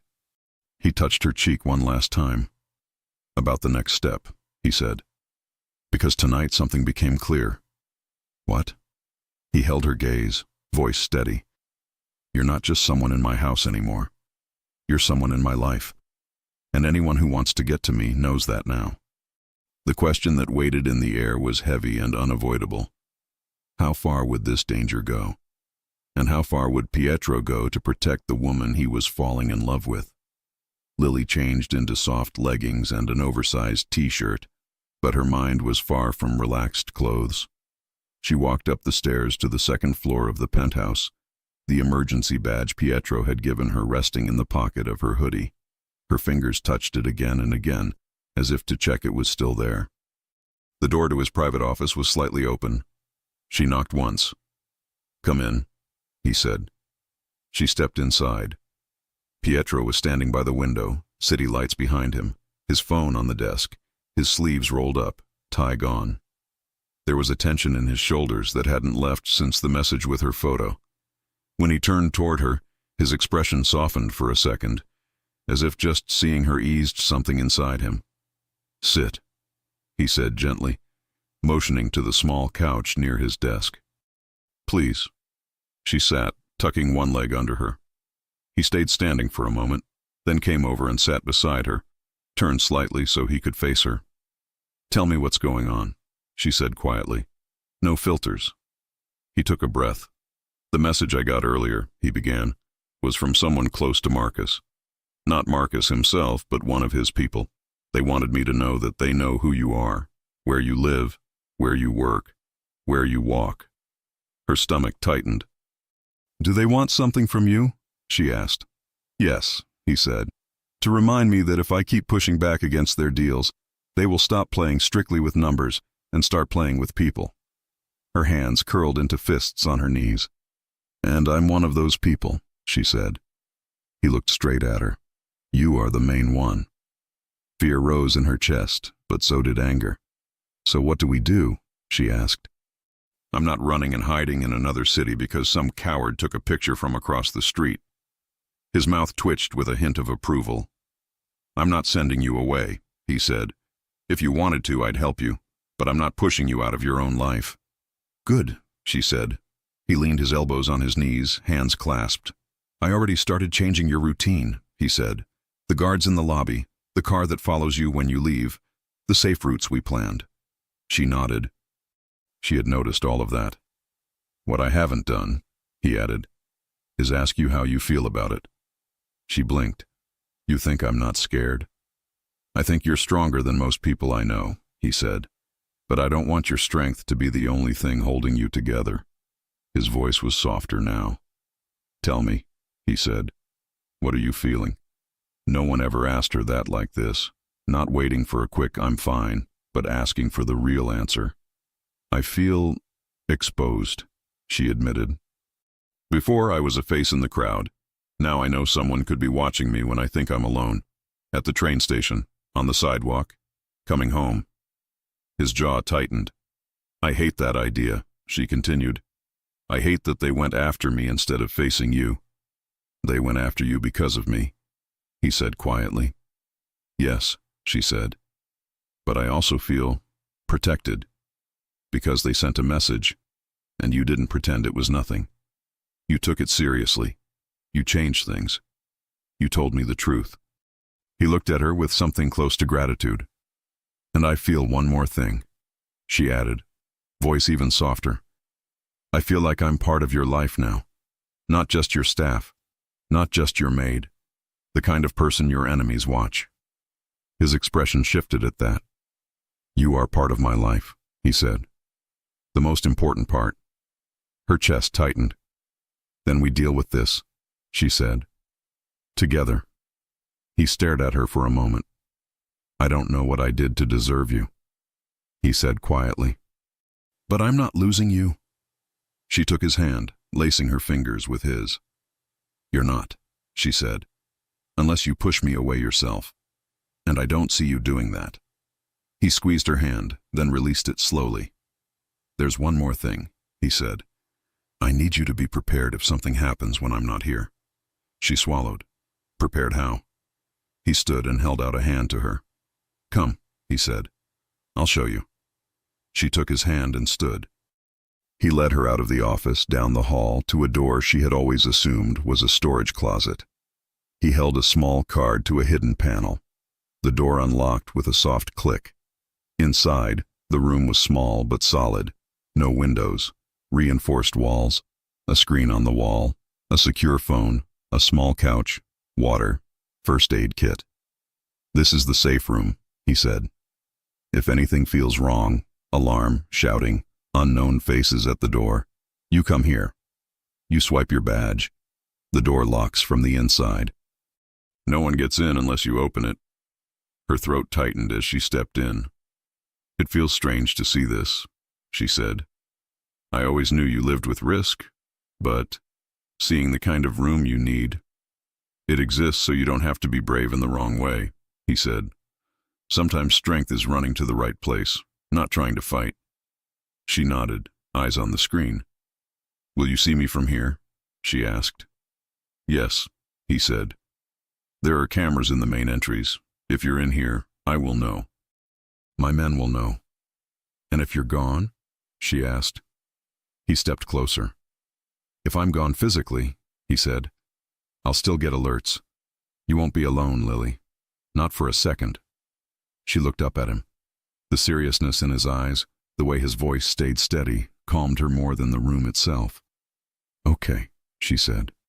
I understand. He searched her face. Does this make you want to leave? He asked quietly. She thought about it, about the photo, about the message, about the safe room. No, she said. It makes me want to stay and see how far we can go. His chest rose with a slow breath. Then we go as far as we can, he said. The next days were a strange mix of normal routine and constant alert. She still made breakfast, still arranged flowers, still folded his shirts and placed them in his closet, still heard his voice in the hallway and felt that same pull in her chest. But she also noticed the small radio in the guard's ear when she stepped outside. Noticed the black car parked a few spaces down from the building entrance whenever she left. Noticed how Pietro's eyes always checked the room before he relaxed. One afternoon, she went with Rosa to a small market down the street. A guard followed at a distance, pretending to be a man checking his phone. At first, Lily felt watched. Then she felt safer. They're not here to control you, Pietro had said. They're here to protect you. She repeated that to herself every time she saw a dark jacket near the corner of her vision. They were halfway back from the market, bags of groceries in hand, when the guard suddenly stepped in front of them. Inside the car, he said calmly, Now. Rosa stiffened. What's going on? Inside, he repeated. Please. Lily's heart jumped. Is something wrong? He opened the back door of a nearby SUV. Get in. Her pulse raced, but she obeyed, helping Rosa climb into the back seat first. The guard closed the door behind them, then got into the front.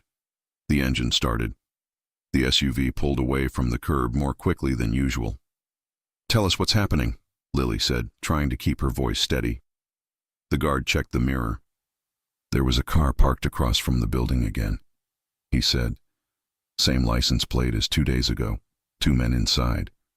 They left when you did. Ryan thought it was too much of a coincidence. Ryan, Pietro's right-hand man. Are they following us? Lily asked. Not anymore, the guard said. Another team is handling that. My job is to get you home without walking on the street. Rosa gripped Lily's hand. Lily took a slow breath. Her stomach tightened, but she refused to let panic take over. Are we safe right now? She asked. Yes, he said. Doors are locked, windows tinted. You're okay. She nodded, focusing on her breathing. A few minutes later, they drove into the private garage entrance. The guard escorted them to the elevator, making sure no one else was around, then rode up with them. By the time they stepped into the penthouse, Lily's legs felt a little weak, but she walked straight. Pietro was already in the living room, tension pouring off him. Ryan stood near the window, phone in hand. When Pietro saw Lily, his shoulders dropped with visible relief. Are you okay? He asked, crossing the room in quick, controlled steps. Yes, she said. We're fine. He stopped right in front of her, eyes scanning her face. Then Rosa, then back to her. What happened? She asked. He looked at the guard. Tell her. The guard explained again, shorter this time. Pietro listened, jaw tight. Did they follow? Lily asked. No, Ryan said. We picked them up 3 streets away. They didn't get close to the car, but they had a camera. Lily's stomach turned. A camera? Yes, Ryan said. We're trying to track where the images go. They're not posting them publicly. That means someone wants to keep them private. Someone who liked having that power. She wrapped her arms around herself. Pietro saw the movement and shook his head. Come here, he said quietly. She stepped closer. He wrapped his arms around her slowly, giving her time to pull away. She didn't. She pressed her face against his chest, breathing in his scent. His hold tightened, strong and steady. You did nothing wrong, he said in her hair. You went to buy groceries. They crossed a line. Not you. She nodded against him. Rosa quietly disappeared into the kitchen, giving them privacy. After a moment, Pietro pulled back enough to look into Lily's eyes. "I'm sorry," he said. "This isn't your fault," she said. "It is," he said. "You are in danger because of me." "I'm also protected because of you," she replied. "If I worked for someone else, no one would care if a car followed me home. At least here, I know you will not ignore it." He stared at her, guilt and gratitude mixing in his gaze. "I wish I could promise you that nothing will ever touch you," he said. "But that would be a lie." "Then don't promise that," she said softly. "Promise that you'll always tell me the truth and do everything you can." "I already do," he said.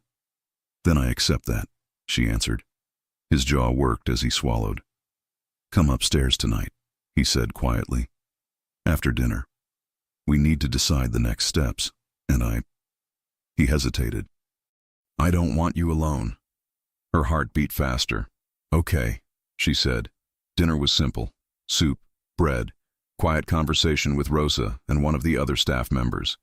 They talked about normal things, recipes, a show Rosa liked, a neighbor's dog. It was almost easy to forget that someone had pointed a camera at her earlier in the day. Almost. When the dishes were washed and the kitchen cleaned, Lily changed into clean leggings and a soft sweater, then walked upstairs to Pietro's private lounge. The door was open. He was inside, jacket off, shirt sleeves rolled, 2 glasses of water on the coffee table, a folder of documents in front of him. He looked up when she entered. "Hey," he said softly. "Come here." She sat beside him on the couch, not pressed against him but close enough to feel his warmth. "What is that?" she asked, nodding toward the folder.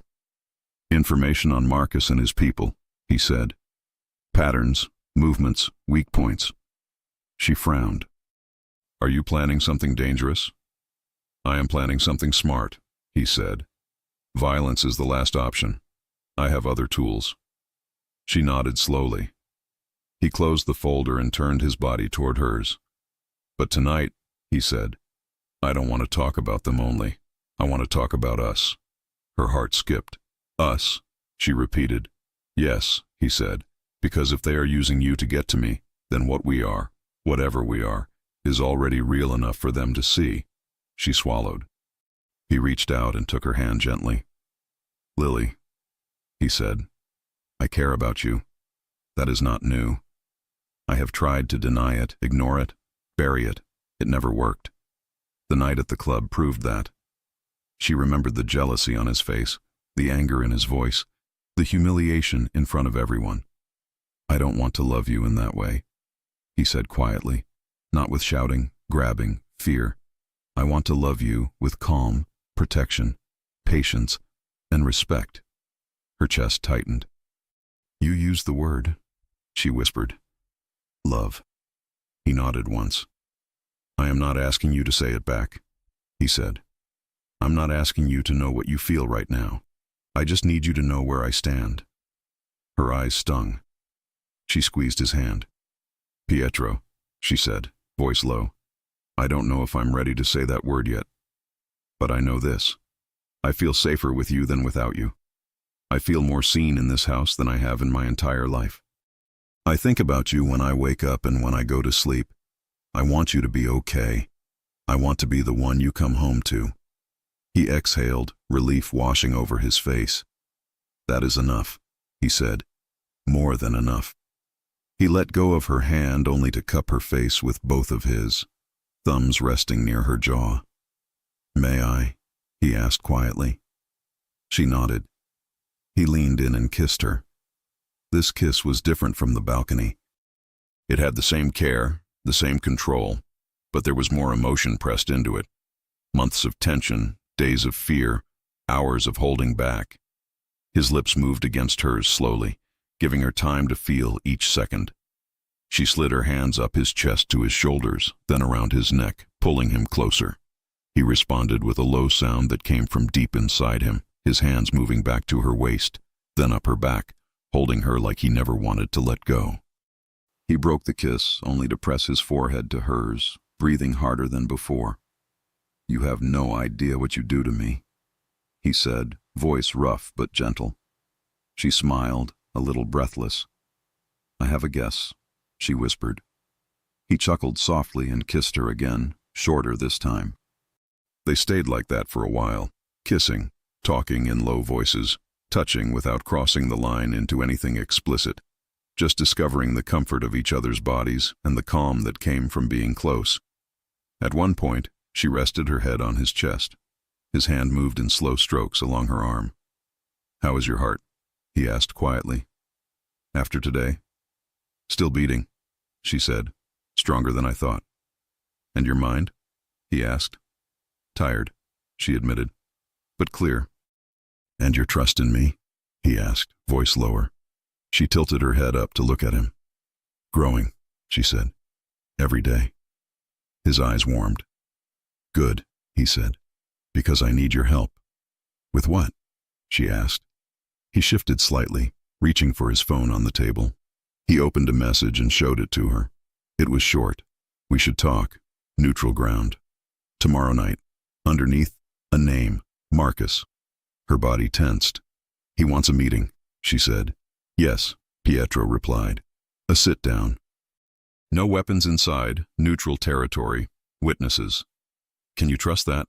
she asked. "I can trust that he wants something," Pietro said, "and that he prefers deals to open war. The problem is what he might ask for." She swallowed. "What do you think he wants?" she asked. "Control," Pietro said simply. "Over me, over certain parts of the city. He wants me to stop interfering. If I don't, he will keep testing my limits." She understood without him saying it.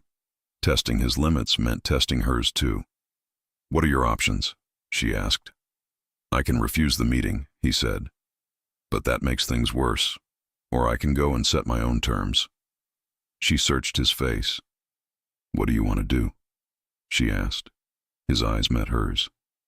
"I want to hear what you think," he said, "because this affects you now. I am not deciding this alone."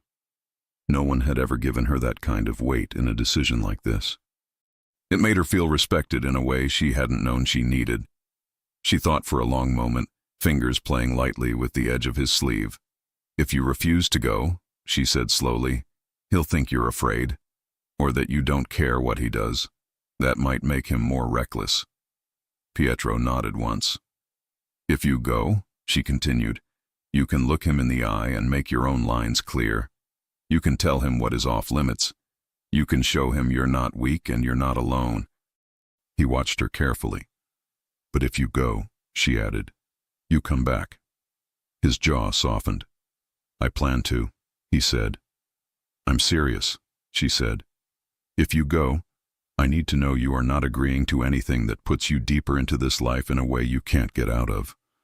I need to know you are thinking about your future, not just winning a game." He stared at her, something like admiration growing in his eyes. "You are not just in my world," he said softly. "You're changing it." She held his gaze. "Go," she said, "but go smart. Go with a plan. Go knowing what you will not give up." He nodded slowly. "There is one thing I will not give up," he said. "What?" she asked. "You," he said simply. Her throat tightened. "You can't say that if saying no to him puts everyone here in more danger," she said gently. His eyes darkened. "There is always danger," he said. "With him, with others, with the life I lead. But there are lines I won't let him cross.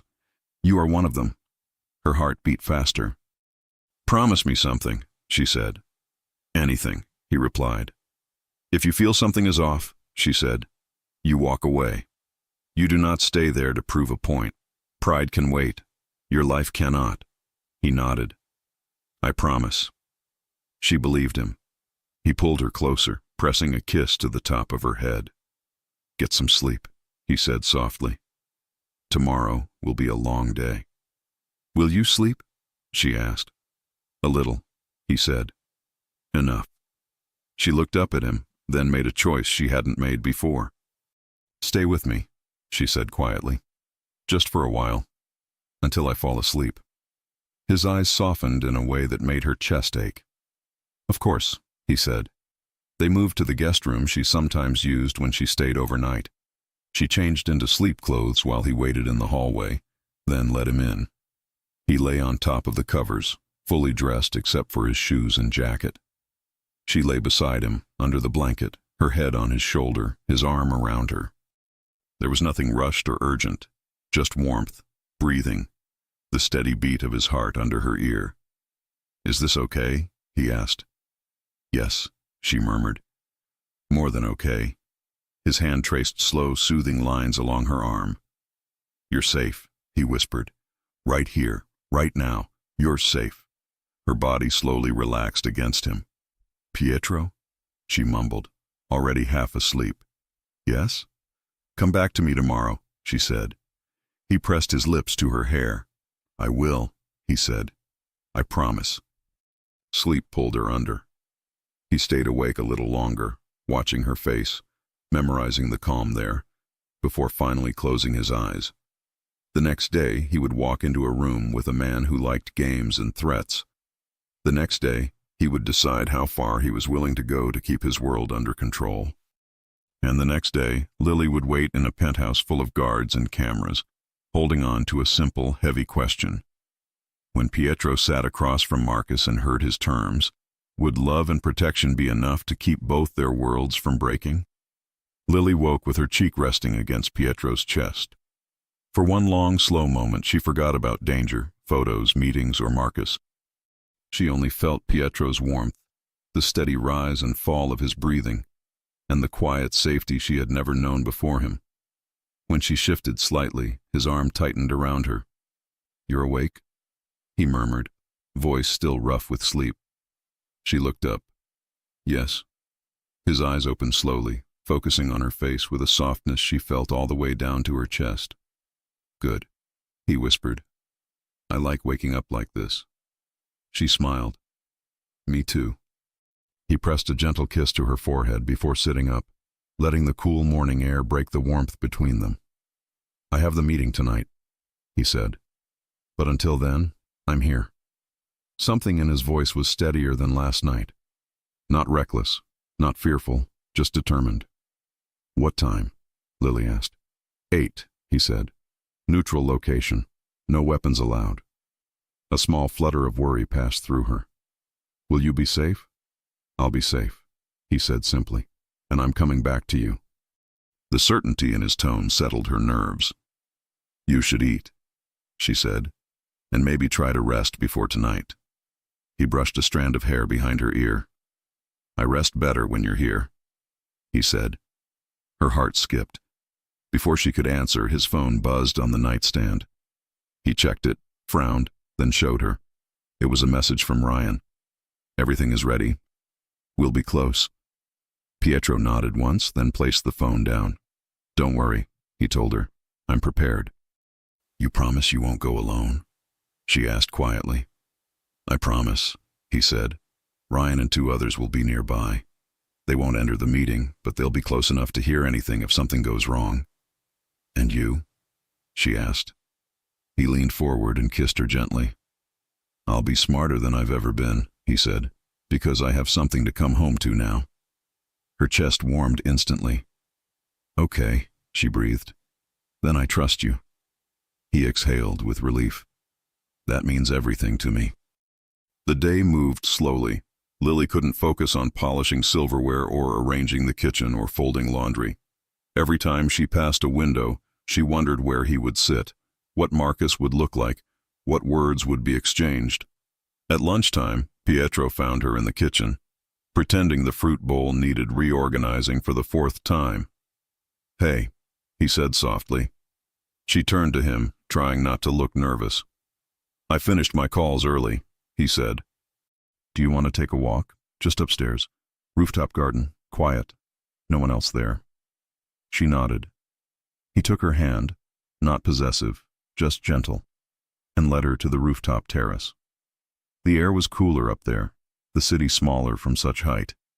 They walked slowly along the path lined with small potted trees, their fingers brushing occasionally, warm against the breeze. "Tell me what you're thinking," Pietro said.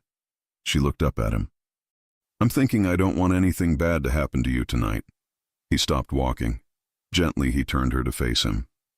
Lily, he said quietly, I'm not walking into a trap. I'm walking into a conversation. Marcus doesn't want war either. War makes money disappear. He wants leverage, power. He wants me to bend. And will you? She asked. His jaw tightened. No, he said, but I will be calm. I will be firm. I will not give him what he wants, but I will show him he gains nothing by coming after you. Her heart raced. And what does he gain? Pietro's expression softened. He gains stability, he said. He gains predictability. He gains agreements on neutral lines. But he does not gain control over my life. Or over you. Lily exhaled slowly, letting his voice steady her. You're really thinking clearly, she said. Because of you, he admitted. You told me not to act with pride. You told me to think about the future. I heard you. He brushed a thumb across her cheek. I want a life with you, he said. Not a constant fight. Not endless danger. You gave me a reason to choose peace. I'm not wasting that. Her eyes warmed with emotion she didn't try to hide. He leaned down and kissed her forehead again, slow and tender. You'll be here when I get back? He asked. Yes, she whispered. Waiting for you. His chest lifted with a deep breath as if her answer gave him strength. Then I'll return faster, he said. The hours until the meeting crawled. At 5, Pietro changed into a black button-down, dark slacks, and a gray coat. Not formal, not flashy, neutral. At 6, Ryan arrived, went over details, routes, positions. Pietro listened calmly. At 7:30, Lily walked him to the private elevator. He turned to her just before stepping inside. You're safe here, he said. Guards on every exit. Cameras monitored. Ryan's team in the garage. She nodded.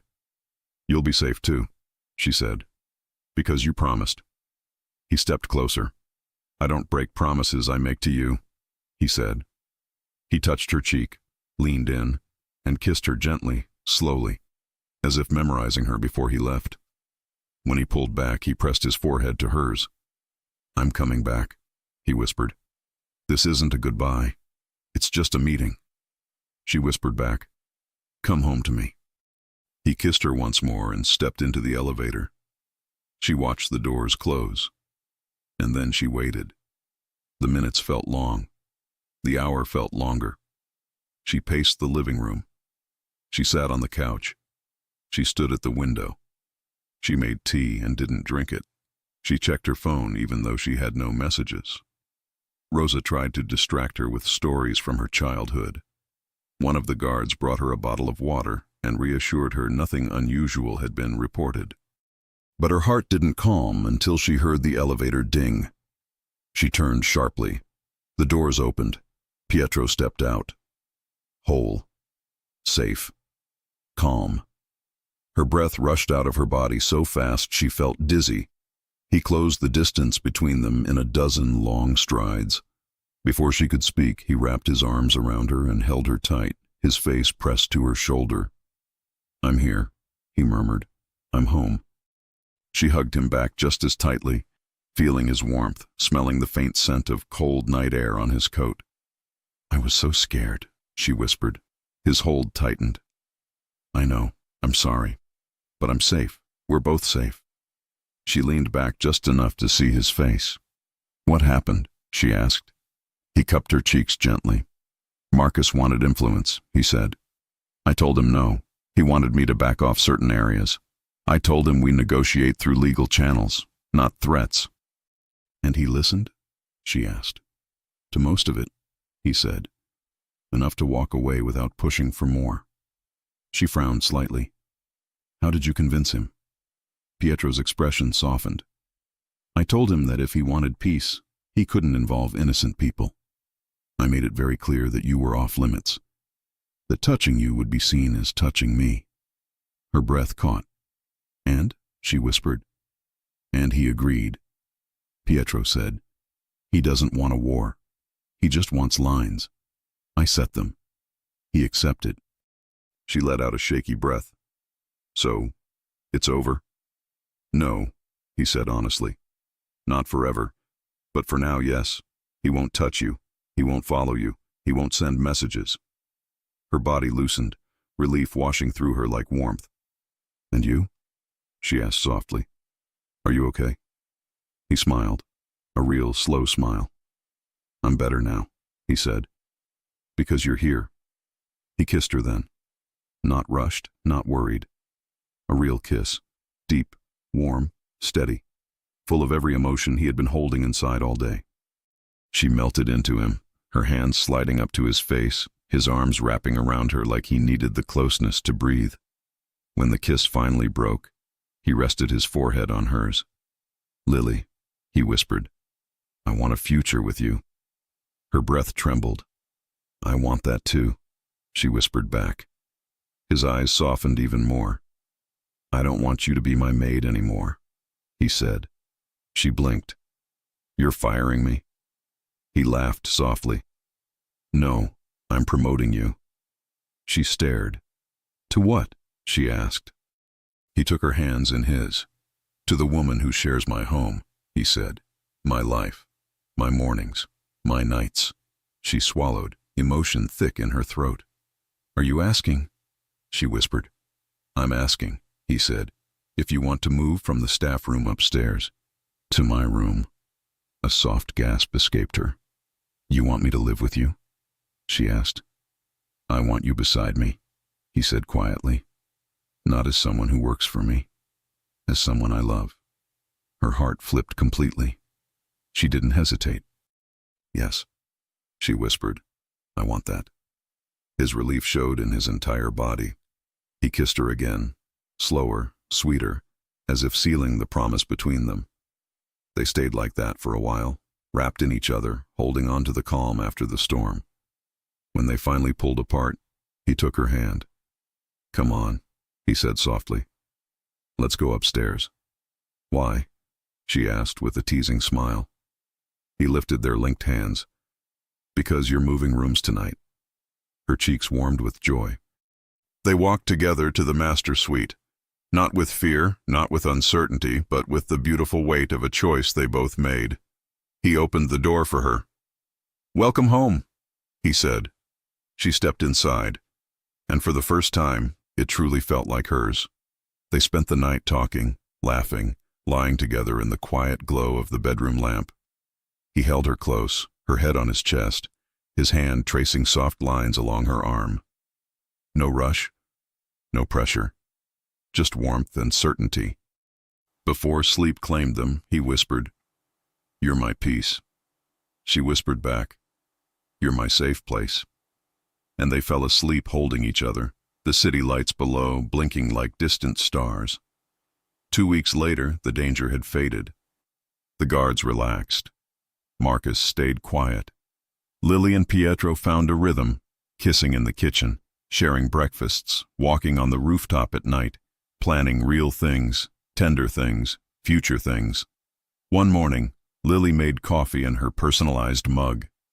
Pietro walked behind her, wrapped his arms around her waist, kissed her neck softly, and whispered, Tell me, do you regret saying yes? She turned in his arms, cupped his face, and answered with a smile that reached her eyes. Not for a single second.